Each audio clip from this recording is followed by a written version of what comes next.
What takes to know these are the breaks. What's up, everybody?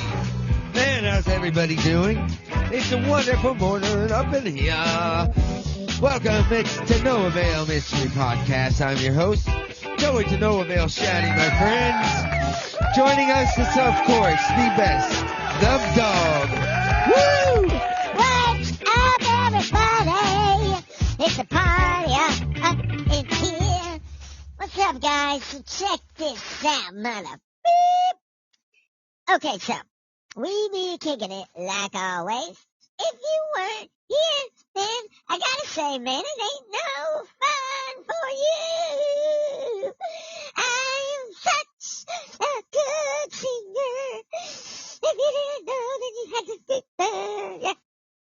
Oh, yeah. Hang on, Chuck. I'm having issues here. Wait. You might have to... Yeah. Hey, brother. Alright. Hey, hang on. Whatever. Disconnect. I'm going disconnect now. What? Vibrate. Odd thing.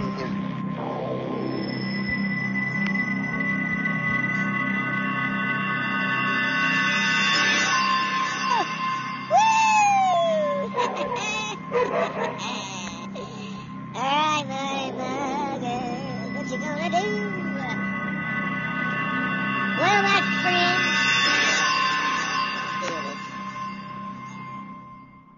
so what's up, everybody? Chuck, what do we got in store for these wonderful fans that we got, man? What do we got? What do we got? Well, I'm gonna tell you this. We got a party up in here. Now, Chuck, it's not going to be a very long episode because we're going to have to bounce off here because you know we got stuff to do. So, Chuck, I want you to take it away, my friend. Yeah, what's up? Oh. Yeah. Whoa. Oh, that hurt. That hurt. Hey, Scorpion wins. CDXSC XHB. What's up? How are you doing? What is it going on? How are you doing? And oh boy. Well, that's right. I hope everybody's awake for this wonderful day of a No Avail Mystery Podcast. That's right.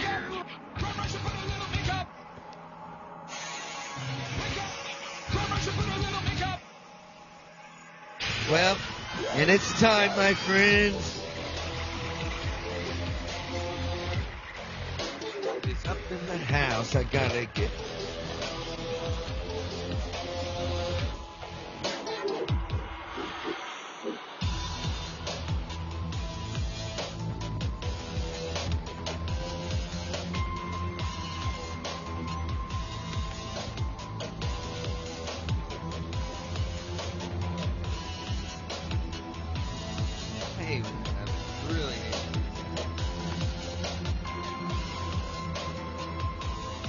All right, my friends, so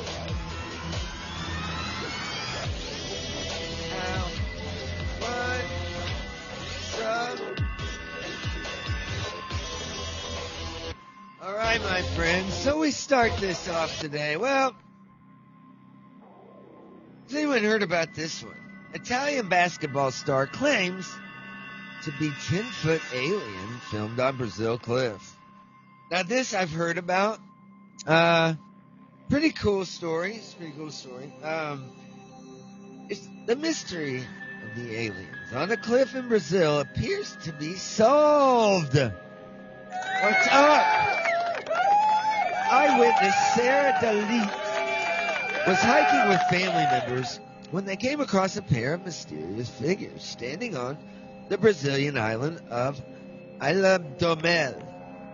Now, the footage she shared very quickly captured the attention of many across social media. But It seems there's a very simple explanation after all. I hate hearing this. Italian basketball player Filippo Motta has claimed to be one of the figures in question. Quote this, I went on a trail to enjoy nature. In this view, Motta, who plays for Brazilian team Flamengo, said, but then people took a photo of me, sent it to the gossip page, and called me strange. Now, I don't believe that. And here's why I don't believe that. I'm gonna put this picture, okay, everybody? God damn it. Well, I don't know. Let me try some. Now, if you guys have not seen this, I'm gonna post this picture on here, okay?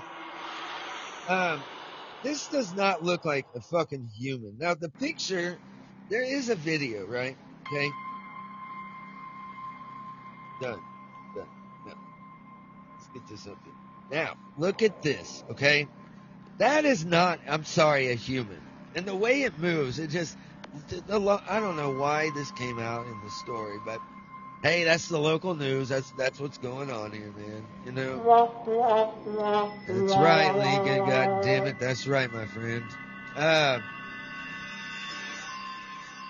Now, I found a song that got me out of, I'm a drummer. I played in many bands. I played for Reggie in Full Effect when I toured with My Chemical Romance. So I played in bands, right? Well, I have been kind of out of a rut for a while, you know, don't have any, I just don't have any really, I haven't heard any good bands that I like. Well, guys, this is a band that, Sleep Theory. Now, I hope that, Spotify doesn't kick me off. I don't know why. We're gonna listen to this song. 'Cause it's awesome. One of Timu's coolest electric bikes. I got it at half price during a recent promotion. The frame is made of high carbon steel. Great song. I'll be here. You guys have any questions, anything like that? I want to get this band on here.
Spotify don't kick me off for playing that. It's a fucking great song. Anyway. Struggling with... So what's up, everybody? How you been doing? What's going on?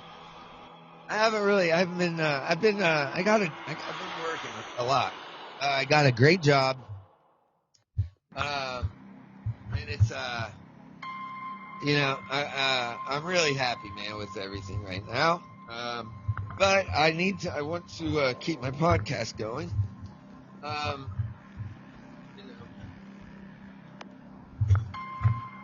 Also, everybody, check out my crowdfunding page, man. I got this thing where I give 50% of everything, any donations you guys make to help people pay their vet bills, or give it to animal rescue. It goes to a really good proceeding, and I just, I want to help everything I can. If you go to my page, namysterypodcast.podbean.com, you will see you'll see my the crowdfunding page. I don't like asking for money, but I would like to make a difference in helping animals that it's sad. I don't know. Everybody, I would really like to do that, and anything you guys give, man, it's awesome, and I love you guys all. Diverse, just for listening in. I just want to say thank you to all of you.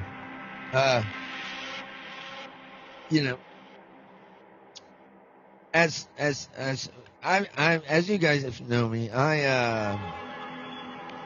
I'm not a big fan of the human race. We are a horrible race. It's all there, black and white, clear as crystal. You get nothing.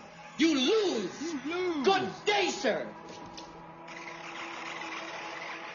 It's all. Lou Rock, what is up, my man, my brother? Everybody say what's up to Lou Rock. God, I like that ad on there. Armor of God. That is fucking badass. Everybody give it up for Lou Rock. God, I love that, man.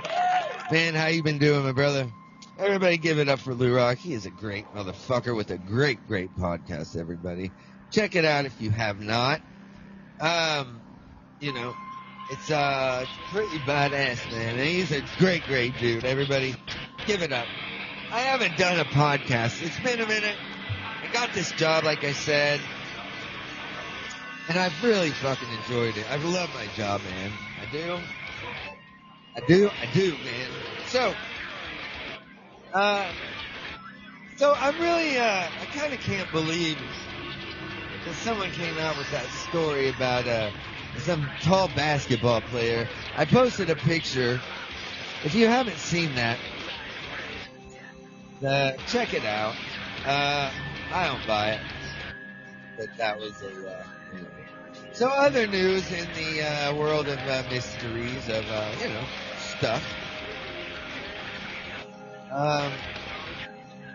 If there's anything I can make.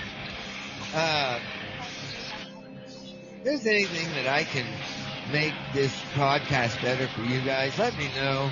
Please leave comments. Please comment.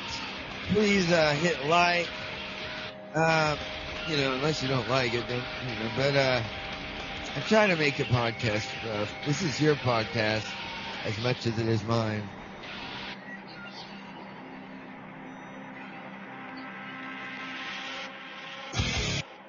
I do. Now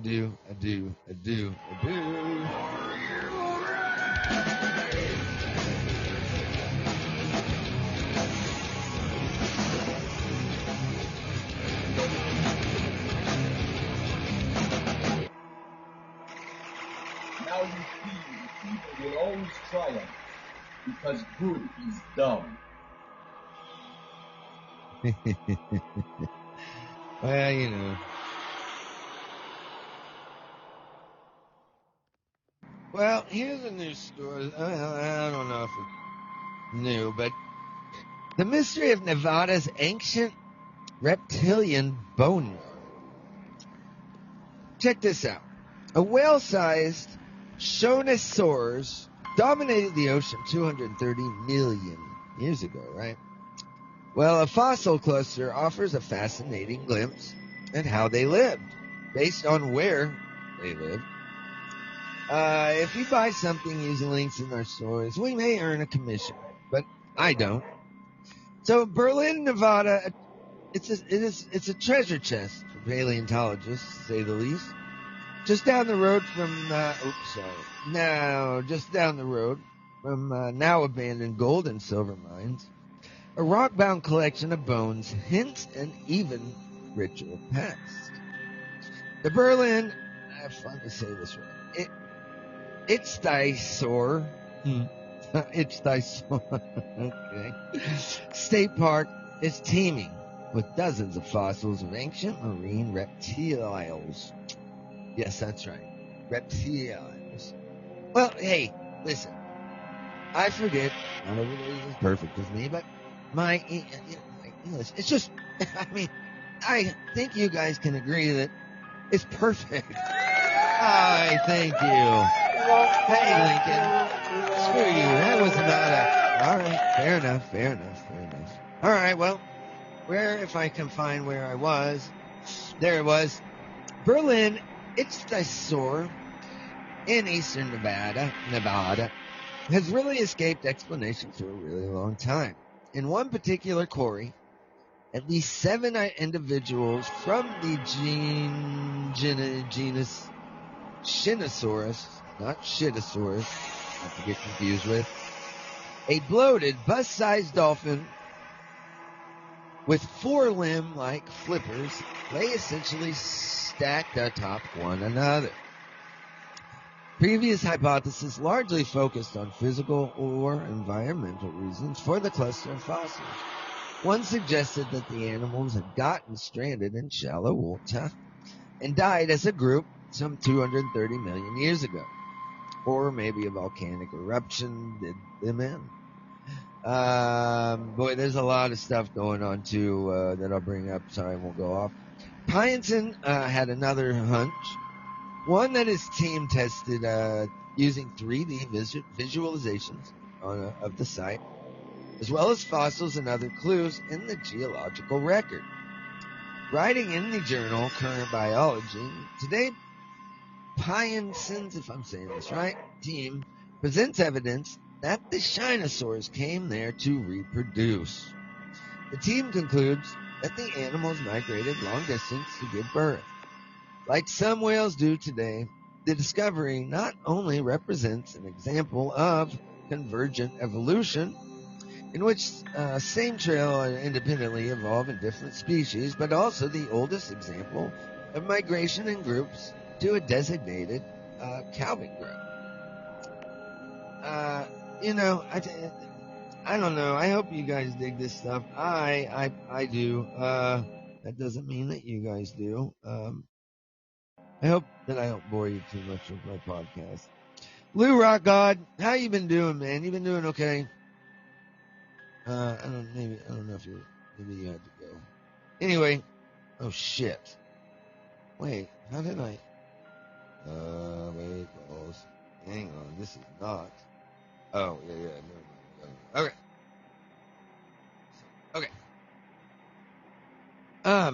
Now they're making quite a convincing case, says Lean Lieb Delset, a vertebrate paleontologist at the University of Oslo, Norway. There's a guy, okay, wait, I won't go on. Who was not involved in the study. Now, Ichthyosaurus were the first large marine tetrapods, and throughout the Triassic, they varied quite a lot. So, there was a large diversity. It's just a very interesting period of time to know more about, really. The origin story of the Shinosaurs begin with death, and a lot of it. Some 251 million years ago, between the Permian and Triassic periods, Earth's biggest extinction event annihilated about 95% of all marine species. This so-called Great Dying moved down the diverse landscape of creatures in the ocean. Some of the animals that grew back in their place turned out to be weirder and larger than ever before. The ensuing Triassic started an evolutionary arms race. Prey evolved harder shells and better mobility. Predators crunched through the ammonite shells and hunted fish better than ever, and so on. Ichthyosaurus, which evolved from terrestrial reptiles into new species of various sizes, partly drove this pressure and quickly dominated the ocean. The Shortosaurus genus, in particular, grew to be some largest marine predators around. They archived what whales before anything else, says Pyenson. Pyenson is normally more a whale guy. He specializes in mammals, which split from reptiles about 325 million years ago. But ancient marine reptiles, like those under the order of Ichthyosaurus, bear many similarities to existing marine mammals. Their ancestors came from land. They birthed live young. They had similar flippers, and they are tetrapods, meaning four-limbed. And the Pyenson was well versed in this type of mystery. About a decade ago, in Atacama, Chile, he and his South American collaborators used 3D mapping and chemical analysis to show that a tight cluster of at least 40 fossilized whales must have died from a toxic algae bloom 7 to 9 million years ago. That sucked. It was a neat proof of concept and a surprising discovery as well. Pyenson says because 3D scanning allowed for the data to be analyzed away from the actual site over long periods of time, it was innovative because none of those fossil whales ever left Chile. When it came to the mystery of Nevada's boneyard, he recalls chatting with the paleontologist and study co-author Neil Kelly, of Vanderbilt University, about the convergent evolution of the trails shared by Ichthyosaurus things, right? I hope I am. The marine mammals. We put our heads together, says Pyenson. What if they were not only convergences in anatomy, but in behavior? They tried the chemical sampling and huge 3D scans of the site to test some hypotheses. Long-range lasers allow researchers to digitize enormous surfaces, like fossil sites, down to a centimeter scale. The resulting point cloud shows where each skeleton sits in space. When you're confronted with parts of the skeleton that are that large, and also distributed over a very large area, says Pyenson, taking one photo doesn't really provide the kind of data you need to test the ideas you have. That's where creating an undistorted 3D model has its huge advantages.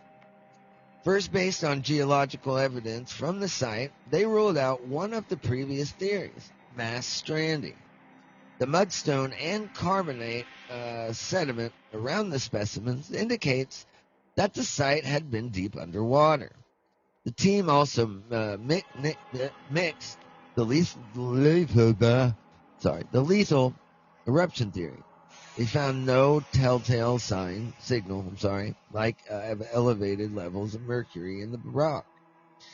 Then they tried to figure out what else might have been going on. They inferred from the location that also, although the water was deep, the site had not really been too far from shore, so that's a big, I love the geological, of how this works over millions of years. It's amazing. Although Nevada is inland today. This park is thought to have been a tropical gulf near an archipelago of clusters of islands. It's pretty cool. Archipelagos are really good environments if you want to be protected, says Pinson. So that setting becomes really important when you consider the other clues that collected. The biggest clue the team noticed from analyzing fossils was their demographics. Each was either really big or really small. Tiny enough to be an embryo or newborn. We suspect that there are some remains of recently born or soon to be born Ichthyosaurus from this time. Really, says Pinson. We find nothing else there.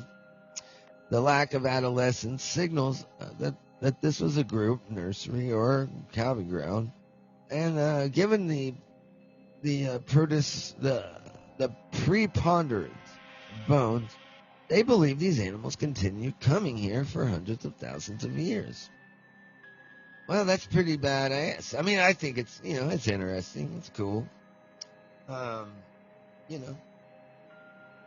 that's kind of some news going on today. Now, I got to take a short break, not long break, but because I got some stories. I got some emails, my friends. So here we are going to go and woo! Like I said, it's going to be a kind of short episode, but all the same, my friends. I'm going to be doing more podcasts. So please download. Please hit like. Please hit my 5 stars. Please leave comments. It's great for the channel. And, man, I really need some, share it. I really need some more followers. And, I don't know. I just hope you guys like my podcast. And, I really want it to grow. Like I said, always, this is your podcast as well, my friends. So, help me grow it, and I will. Hey, it isn't for nothing, I tell you, because I'll give out some real cool stuff. So I'm gonna go on break. I get it if y'all think the states have been neglecting you, but with this new program, they're astronomers a lot about the environment around the black hole. A lot of particles are coming towards it from the companion star in the form of stellar wind. But the researchers didn't spot any radio light. It means that the black hole doesn't have much of an appetite, and not many particles cross its event horizon, or the point of no return. Unfortunately, it's still unclear why that is. Anyway, should we be worried about those mysterious black holes lurking in the darkness of space so close to our planet? I've got some good news. There's absolutely no reason to worry. First of all, these black holes are sleeping at the moment, and it doesn't look like they're going to wake up anytime soon. Secondly, they're still too far away to affect our life, and it's not like black holes know how to travel. Brace yourself. You're about to hear one of the most unusual sounds ever. It's come from space, and it's the sound of 2 black holes colliding. But first things first.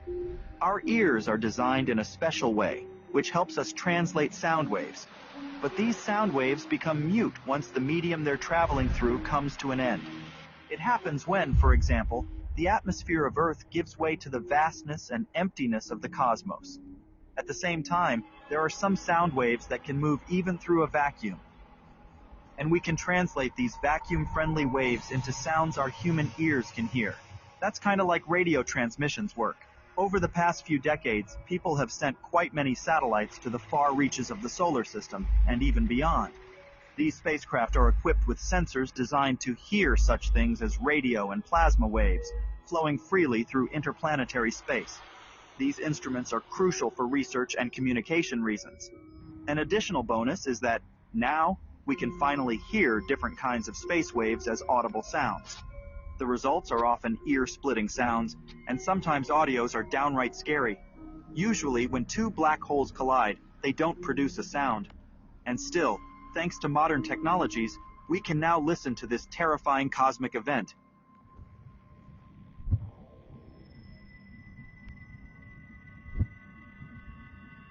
Do you hear it? This chirping sound is the sound that two black holes produced while slamming into each other around 1 billion light years away from our planet. Interestingly, the tone of the sound rises when the holes spiral closer to each other and stops abruptly when they eventually merge. Now, do you hear that long, low buildup? It means that the merger is quite slow, more sedate, and the black holes taking part in this event are relatively lightweight. A more abrupt chirp is a sign of a fast merger, where the black holes are rather large. For example, the pair that produced this sound combined and created one black hole more than 80 times the mass of the Sun. Since each of these black holes weighed as much as several stars, they were hefty enough to produce waves while passing through space. I mean gravitational waves. They are undulations in the fabric of space-time, fanning outward at the speed of light. You can probably compare them to the ripples that appear on the surface of a pond after you throw a rock in the water. Naturally, the sound of black holes colliding isn't the only unusual noise recorded by our equipment. NASA's Juno probe passes by Jupiter every few weeks at a speed of up to 130 miles per hour and plows through all kinds of invisible fields in the process. And one of the most powerful signals it has recorded is Jupiter's bow shock.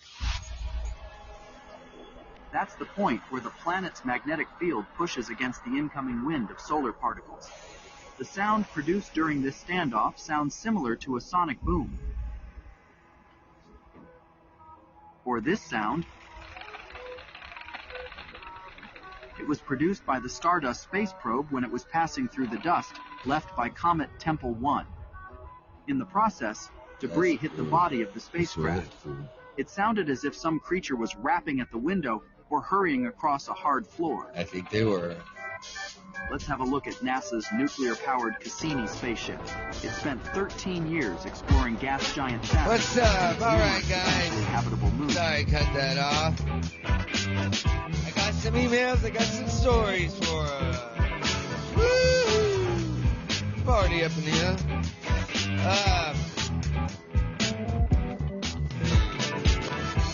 All right, guys. Now, I don't have a lot of time, but let's see.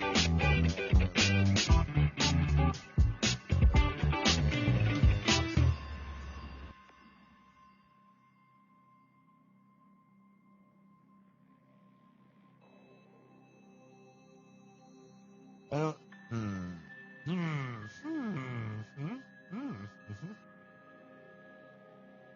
All right.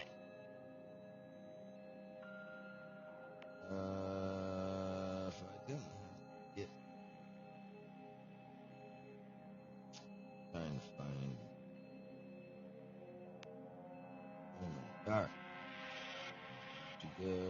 Where is you? I hope everyone's doing well.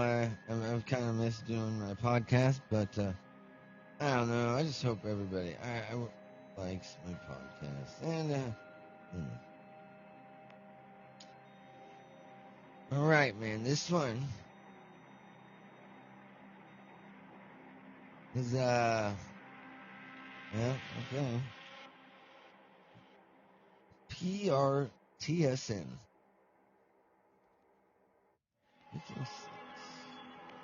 During the early and rainy spring of 2003, I was visiting my sister, who lives in rural Vermont. I was a smoker at the time and would frequently go outside on the porch by myself to smoke late at night, sometimes well after midnight. While outside, I would often hear large sticks being cracked and broken.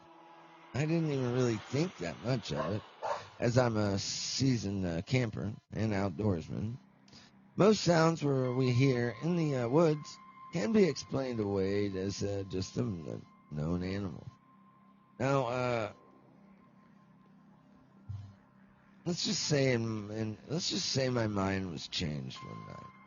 I was out on the porch. It was close to midnight. I heard what sounded like an animal scraping down a tree.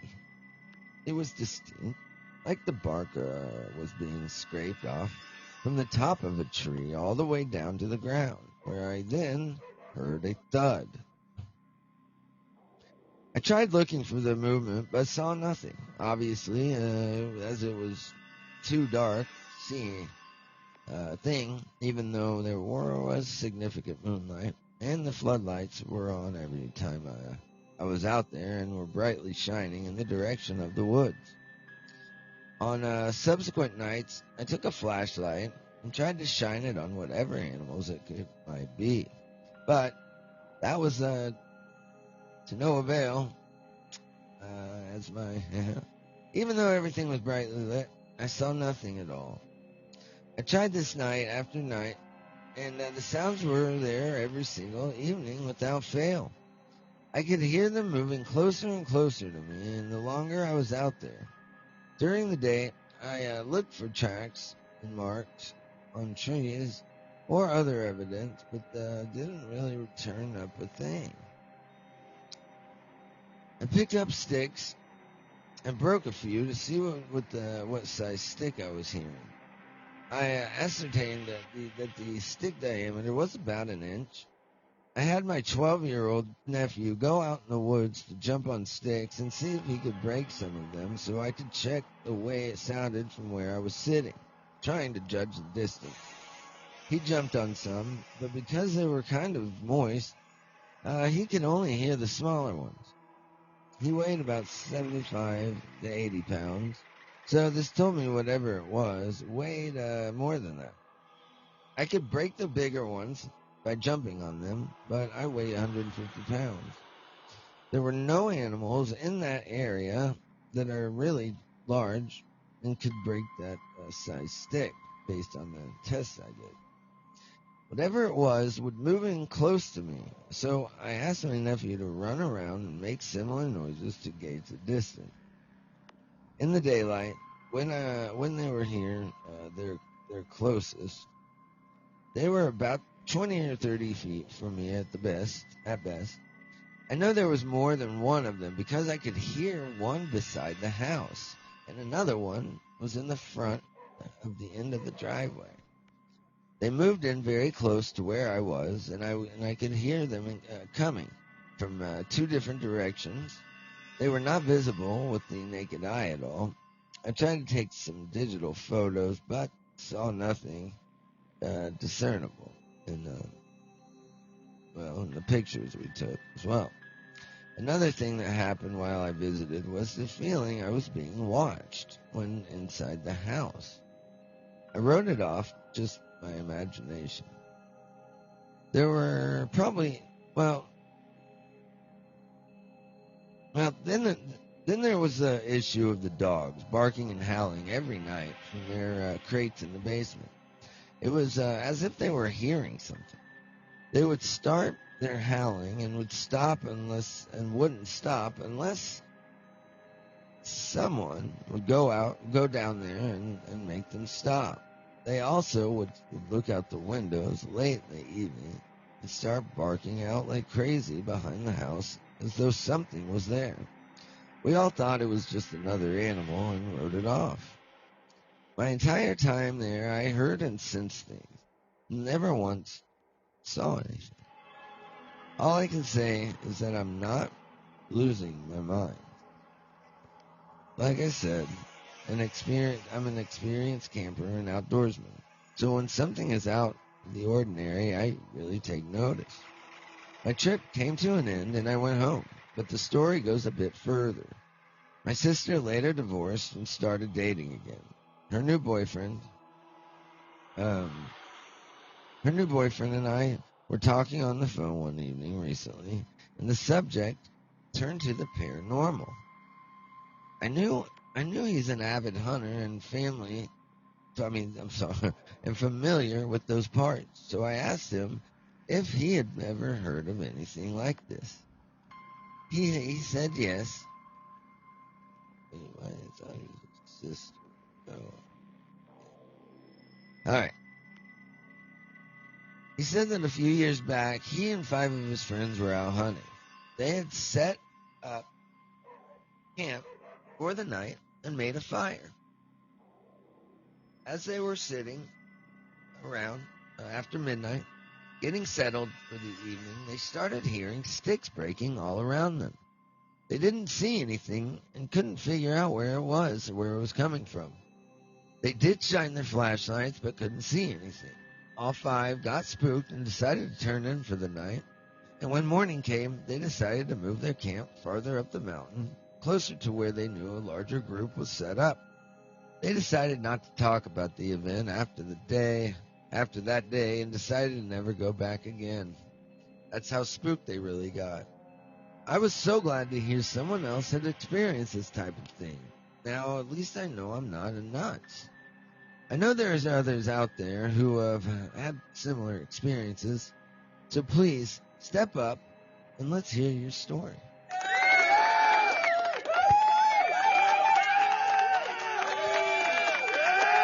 Well, I'm all about that. Let's see, do I have time for another one? I do. Okay, but then I think I gotta bounce off. But, yeah. Alright, Bigfoot or alien? This is, in September 1981, I lived with my father on a farm in western Wisconsin.